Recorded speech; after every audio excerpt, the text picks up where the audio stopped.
नमस्कार, स्वागत है साहित्यिक झरोखा चैनल पर। आज हम करेंगे आचार्य रामचंद्र शुक्ल का निबंध कविता क्या है। इस निबंध के बारे में हम विस्तार से जानेंगे। ये निबंध जो यूजीसी नेट का एग्ज़ाम है उसके लिए भी उपयोगी है और इसके साथ साथ यूपीएससी का जो पेपर है उसके सिलेबस में भी ये निबंध है कविता क्या है। तो आइए इसके बारे में विस्तार से जानते हैं। कविता क्या है ये निबंध आचार्य रामचंद्र शुक्ल का जो निबंध संग्रह है उसमें संकलित है। तो इसमें ये किसमें है? चिंतामणि भाग 1 ये निबंध संग्रह है आचार्य रामचंद्र शुक्ल का। इसमें संकलित एक निबंध है कविता क्या है। इसके संपादक कौन हुए? आचार्य रामचंद्र शुक्ल। और इसका प्रकाशन वर्ष है सन 1939 ईस्वी। चिंतामणि भाग 1 में कुल 17 निबंध संकलित है और वो जो निबंध है उनमें जो मुख्य विषय या आधार बनाया गया है वो मुख्यतः 3 हैं। मनोविकार संबंधी निबंध है, सैद्धांतिक समीक्षा संबंधी निबंध है और आलोचनात्मक निबंधों को इसमें संकलित किया गया है। जो मनोविकार संबंधी निबंध है ये संख्या में कुल 10 हैं, जैसे भाव या मनोविकार, उत्साह, श्रद्धा भक्ति, करुणा, लज्जा और ग्लानि, लोभ और प्रीति, घृणा, ईर्ष्या, भय और क्रोध। ये मनोविकार संबंधी निबंध है, नाम से स्पष्ट हो रहा है। दूसरा है सैद्धांतिक समीक्षा। इसमें क्या है? कविता क्या है? ये जो हम निबंध करने जा रहे हैं वो सैद्धांतिक समीक्षा संबंधी निबंध है, वैचारिक निबंध है और ये इसी चिंतामणि भाग 1 में संकलित है। ये हमें करना है। इसके साथ साथ भारतेंदु हरिश्चंद्र, तुलसी का भक्ति मार्ग, मानस की धर्म भूमि निबंध भी इसी में संकलित हैं। तीसरा जो निबंधों का प्रकार है वो है आलोचनात्मक संबंधी निबंध। इसमें काव्य में लोकमंगल की साधनावस्था, साधारणीकरण और व्यक्ति वैचित्र्यवाद, रसात्मक बोध के विविध रूप, ये तीनों निबंध भी इसी में संकलित हैं। इसके साथ अगर हम बात करें कि जो कविता क्या है, इस निबंध को हम थोड़ा विस्तार से देखेंगे क्योंकि इस निबंध से जुड़े हुए जो प्रश्न है जब तक हम निबंध नहीं पढ़ेंगे तब तक हम उनको नहीं जान पाएंगे। मैं मोटे तौर पर अगर आपको बता दूं कि इस निबंध में कौन कौन से मुख्य विषय रहे हैं, किन किन विषयों को आधार बनाकर इस निबंध की रचना की गई है, सिर्फ एक स्क्रीन पे उनको बोलकर बताऊंगी तो आप उनको समझ नहीं पाएंगे। तो बार बार किसी वीडियो को आधार बनाना, बार बार किसी बुक को देखना, क्या करें, पूरा करें, नहीं करें, इस कशमकश से कहीं ज़्यादा अच्छा है कि हम इस निबंध को पूरा ही पढ़ें ताकि आपके सारे जो प्रश्न हैं वो हल कर पाएँ। इसी उद्देश्य से हम यहाँ पर इन निबंध को विस्तार से करेंगे। तो आइए देखते हैं। देखिए, इस निबंध में आचार्य शुक्ल जी क्या कहते हैं उसके बारे में थोड़ा विस्तार से जान लेते हैं। ये कहते हैं कि कविता वह साधन है जिसके द्वारा शेष सृष्टि के साथ मनुष्य के रागात्मक संबंध की रक्षा और निर्वाह होता है। सृष्टि के साथ कैसा संबंध है? रागात्मक, यानी प्रेम भरा संबंध है और उस संबंध की रक्षा भी होती है कविता से और उसको निभाया भी जा सकता है। राग से यहाँ अभिप्राय प्रवृत्ति और निवृत्ति के मूल में रहने वाली अंतःकरण वृत्ति से है। एक तरफ तो हम संसार से प्रेम करते हैं, एक तरफ हम संसार से उकता जाते हैं या उसकी पूर्णता को समझ लेते हैं। दोनों ही भाव हैं, प्रवृत्ति और निवृत्ति, यानी संसार के हालातों और परिस्थितियों से सामना कर लेना, उनको स्वीकार कर लेना, या दूसरा है उनसे विरक्ति का भाव आ जाना। ये क्या है? ये वो मूल भाव हैं जो हमारे मन में रहते हैं, अंतःकरण हमारे हृदय में रहते हैं। जिस प्रकार निश्चय के लिए प्रमाण की आवश्यकता होती है उसी प्रकार प्रवृत्ति या निवृत्ति के लिए भी कुछ विषयों का बाह्य या मानस प्रत्यक्ष अपेक्षित होता है। चाहे प्रवृत्ति और निवृत्ति के लिए क्या कहना चाहते हैं, कुछ ऐसे विषय वो बाहरी भी हो सकते हैं और वो मानसिक भी हो सकते हैं, उसका प्रत्यक्ष उसको हमारे सामने आना ज़रूरी होता है। यही हमारे रागों या मनोवेगों के, जिन्हें साहित्य में भाव कहते हैं, विषय है। क्यों? क्योंकि देखिए, जो मन के भाव हैं वो किससे जुड़े होते हैं? या तो हम संसार की पूर्णता को जान चुके हैं या हम संसार के जो आवश्यकताएं हैं हमारे जीवन की उस वास्तविकता को पहचान चुके हैं, वही मुख्यतः भाव है। कविता उन मूल और आदि मनोवृत्तियों का व्यवसाय है जो सजीव सृष्टि के बीच सुख दुख की अनुभूति के विरूप अनुभूति से विरूप परिणाम द्वारा अत्यंत प्राचीन कल्प में प्रकट हुई और जिनके सूत्र से शेष सृष्टि के साथ तादात्म्य का अनुभव मनुष्य जाति आदि काल से करती चली आई है। यहाँ क्या कहना चाहते हैं कि जो जीवन का सुख दुख की जो अनुभव है उसी के कारण हम प्राचीन काल से जुड़े हुए हैं। किससे?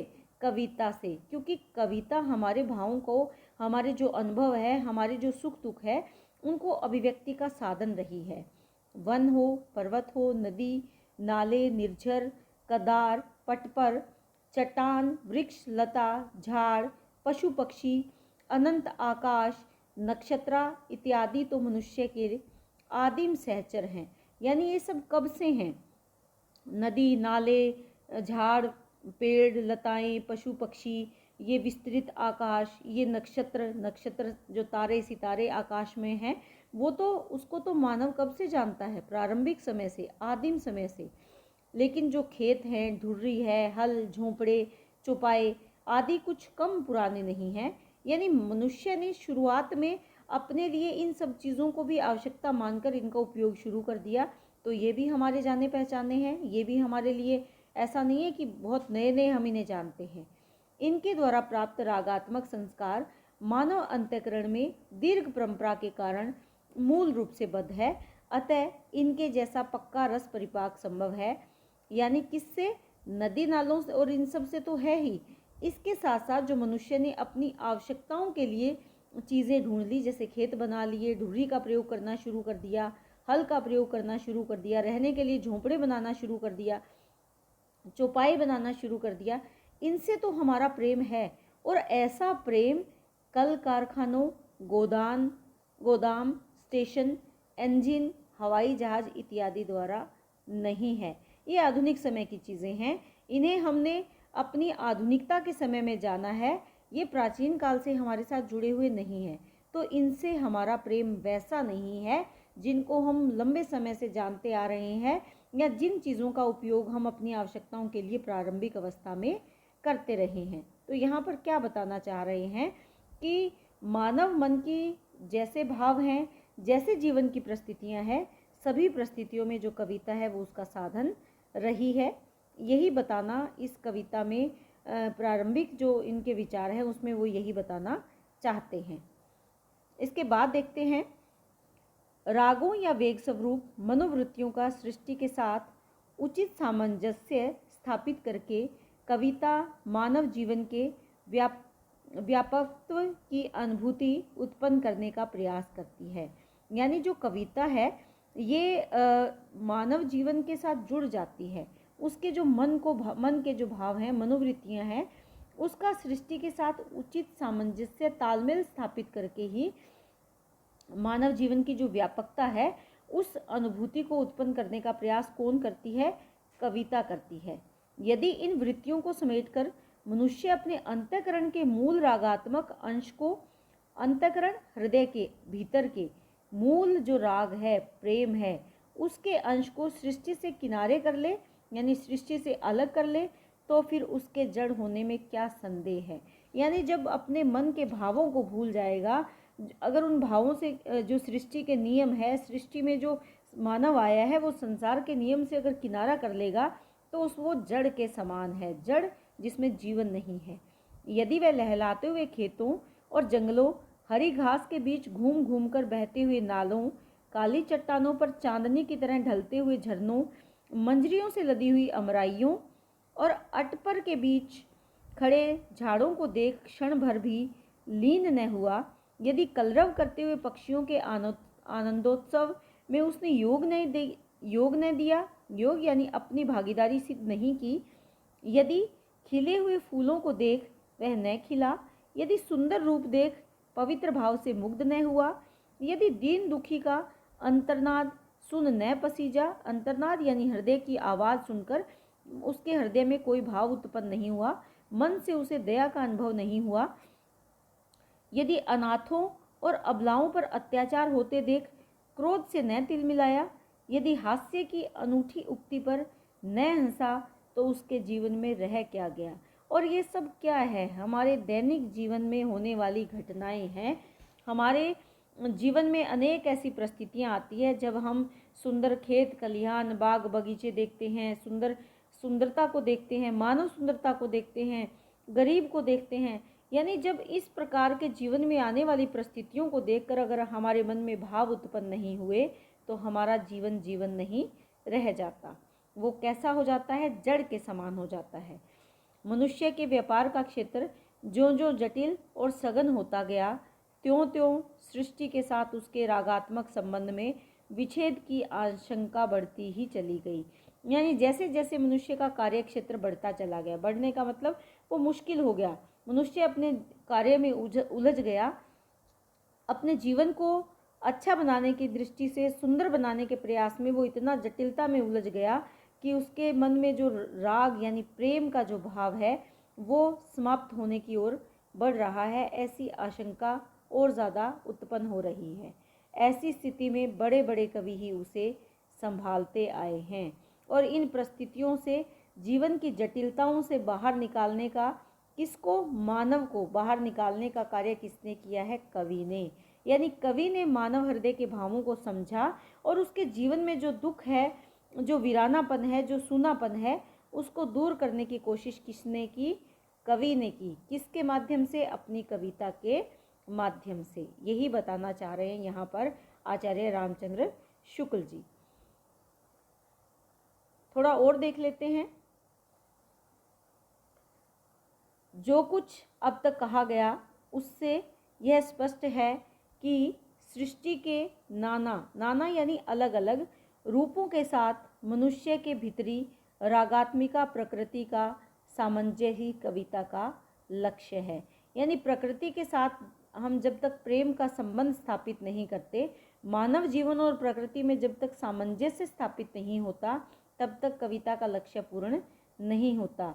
मानव और प्रकृति में तालमेल बिठाना ही कविता का मुख्य लक्ष्य माना है इन्होंने।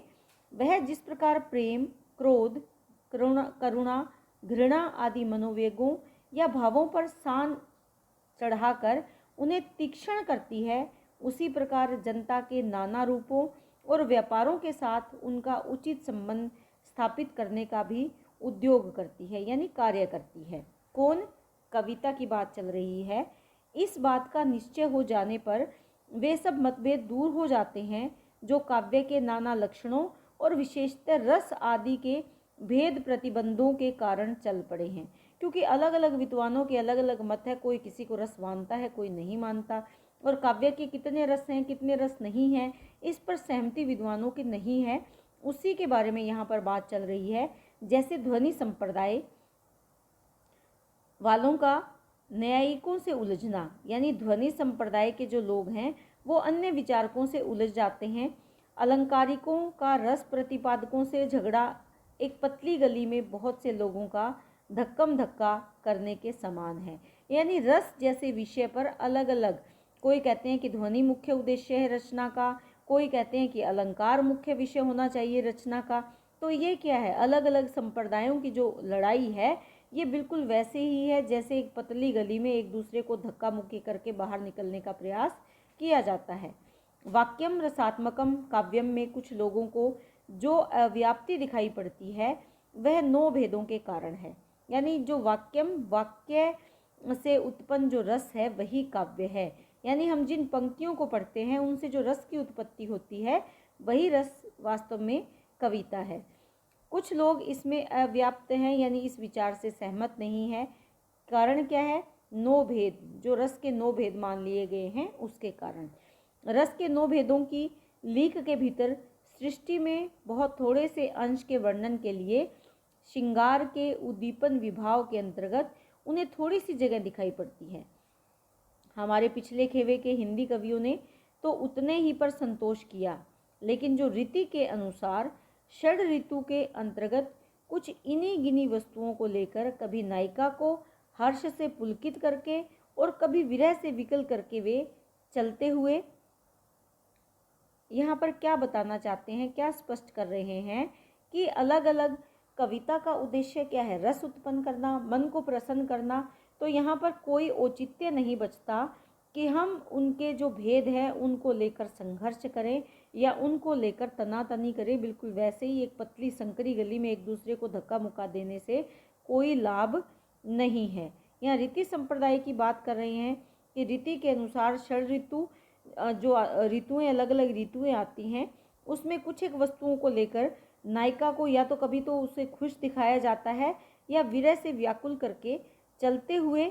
बात यह है कि आरंभ में कहे हुए काव्य के व्यापक आदर्श से जिस प्रकार संस्कृत काव्य च्युत हो चुका था, उस समय में हिंदी काव्य अग्रसर हुआ।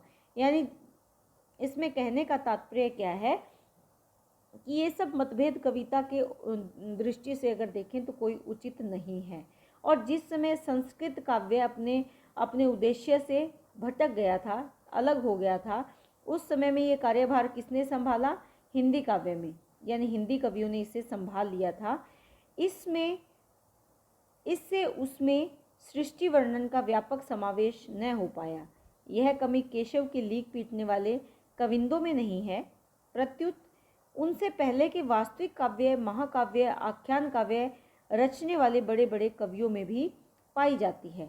वाल्मीकि के वर्षा और शरद के विशद वर्णन को गोस्वामी तुलसी जी के वर्णनों से मिलाने से यह बात समझ में आ जाएगी। वो क्या कहते हैं, ये संस्कृत की पंक्तियाँ दी गई है, तो व्याकरण की दृष्टि से या व्याख्या की दृष्टि से मुझे नहीं लगता कि महत्वपूर्ण पंक्तियाँ होंगी। वैसे भी संस्कृत जो है वो एक अलग विषय है, तो यहाँ पर अगर आप इनको करना चाहो तो इन पंक्तियों को कर सकते हो, लेकिन यहाँ पर तुलसीदास के भाव दिए गए हैं, तो वो आप एक बार इनको देख लेना।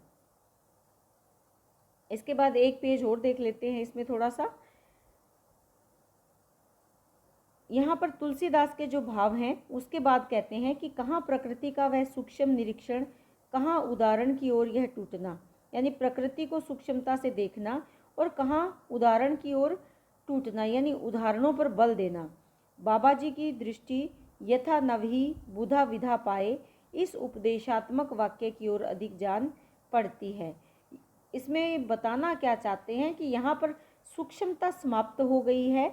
यथा जैसे नभही बुधा विद्या पाए, नई नई कोई विद्या ग्रहण की हो, इस उपदेशात्मक वाक्य की अधिक जान पड़ती है, यानी उपदेशात्मकता अधिक दिखाई देती है। वस्तु वर्णन जो मुख्य विषय है उसका वर्णन की ओर कम, यानी जो मुख्य विषय उसको दिखाने की ओर ध्यान नहीं है, यानी जो नया नया ज्ञान प्राप्त किया है वो अधिक छलकाया जाता है, अधिक दिखाया जाता है अपनी ज्ञानवत्ता को सिद्ध करने के लिए। यहाँ पर भारतेंदु का गंगा और यमुना वर्णन अच्छा कहा जाता है, पर वह भी परंपराभुक्त और उपमा प्रधान है। हिंदी वाले चाहे ऐसे वर्णनों से अपना संतोष कर ले, पर जिनकी आंखों के सामने कुमार संभव का हिमालय वर्णन और मेघदूत का नाना प्रदेश वर्णन नाच रहा था, वे स्पष्ट देख सके कि प्रकृति का वह सूक्ष्म निरीक्षण श्रृंगार के उद्दीपन विभाव की दृष्टि से नहीं है। यानी यहाँ पर श्रृंगार के उद्दीप्त रूप का वर्णन करना नहीं, जो प्रकृति का सूक्ष्म निरीक्षण कुमार संभव में किया गया है या मेघदूत में किया गया है। ये हमारी प्राचीन जो काव्य रचनाएं हैं उनकी यहाँ पर बात चल रही है।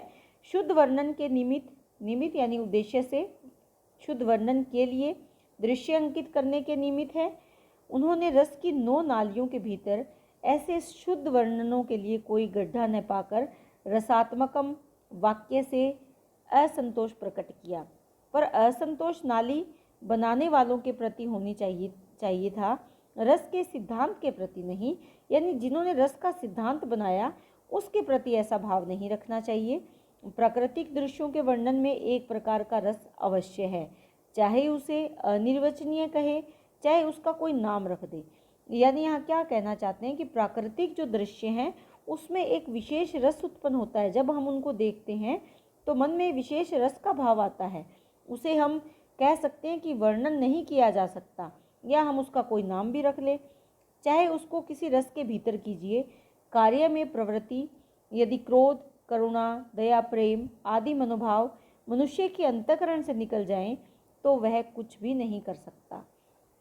यानी अगर इन भावों का मानव मन से अंत ही हो जाए तो वो कुछ भी नहीं कर पाएगा। कविता हमारे मनोभावों को उच्छ्वसित करके हमारे जीवन में एक नया जीवन डाल देती है, यानी हमारे भावों को बढ़ाकर हमारे जीवन को एक नई दिशा प्रदान करती है, हमें एक नया जीवन देती है।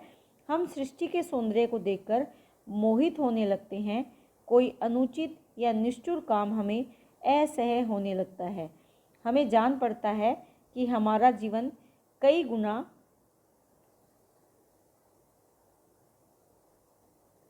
अधिक होकर समस्त संसार में व्याप्त हो गया है। इस प्रकार कविता की प्रेरणा से कार्य में प्रवृत्ति बढ़ जाती है। केवल विवेचना के बल से हम किसी कार्य में बहुत कम प्रवृत्त होते हैं। केवल इस बात को जानकर कि हम किसी काम के करने या न करने के लिए प्राय तैयार नहीं होते कि वह काम अच्छा है या बुरा, लाभदायक है या हानिकारक, ये मानव मन की प्रवृत्ति है। जब उसको या उसके परिणाम की कोई ऐसी बात हमारे सामने उपस्थित हो जाती है जो हमें आह्लादित करती है, क्रोध दिलाती है या करुणा आदि से विचलित कर देती है, तभी हम उस काम को करने या न करने के लिए प्रस्तुत होते हैं। ये क्या है कि जब तक हम किसी कार्य के बारे में नहीं जान लेते, हम उसको करने की ओर प्रवृत्त नहीं होते। लेकिन अगर वो हमें उत्साहित करता है, हमारे मन में क्रोध का भाव उत्पन्न करता है या दया का भाव, करुणा का भाव उत्पन्न करता है, तो ही हम उसे करने के लिए तैयार होते हैं। केवल बुद्धि में हमें काम करने के लिए उत्तेजित नहीं करती, हमारा मन भी उतना ही सहायक होता है किसी कार्य को करने के लिए। काम करने के लिए मन ही हमको उत्साहित करता है। अतः कार्य प्रवृत्ति के लिए मन में वेग का आना जरूरी है। जब तक मन में वेग नहीं आएगा तब तक हम कार्य की ओर जाएंगे नहीं, उसे करेंगे नहीं। यदि किसी जन समुदाय के बीच कहा जाए कि अमूक देश, किसी भी देश में तुम्हारा इतना रुपया प्रतिवर्ष उठा ले जाता है, इसी से तुम्हारे यहाँ अकाल और दरिद्रता बना रहा है, तो संभव है कि उस पर कुछ प्रभाव ना पड़े। यानी अगर किसी देश में ये बता दिया जाए कि कोई दूसरा देश तुम्हारे लिए इतना सब कार्य कर रहा है जो तुम्हारे लिए सही नहीं है, हो सकता है उसका प्रभाव ना पड़े। पर यदि दारिद्र्य और अकाल का भीषण दृश्य दिखाया जाए, पेट की ज्वाला से जलते हुए प्राणियों के अस्थिपंजर कल्पना के सम्मुख रखे जाएं और भूख से तड़पते हुए बालक के पास बैठी हुई माता का आर्द्र स्वर सुनाया जाए, यानी उस देश की दरिद्रता अगर शब्दों में बताई जाए तो हम इतने प्रभावित नहीं होंगे, इतने व्याकुल नहीं होंगे उसके लिए कुछ करने के लिए। लेकिन अगर उससे संबंधित कुछ दृश्य दिखाए जाए तो, और वो दृश्य कैसे हों, पेट की आग से जलते हुए प्राणियों के दृश्य हो सकते हैं जो सूख कर अस्थिपंजर हो गए हैं, या भूख से तड़पता हुआ छोटा बालक हो सकता है जिसके पास उसकी माता बैठी हुई दुखदाई स्वर में रो रही हो।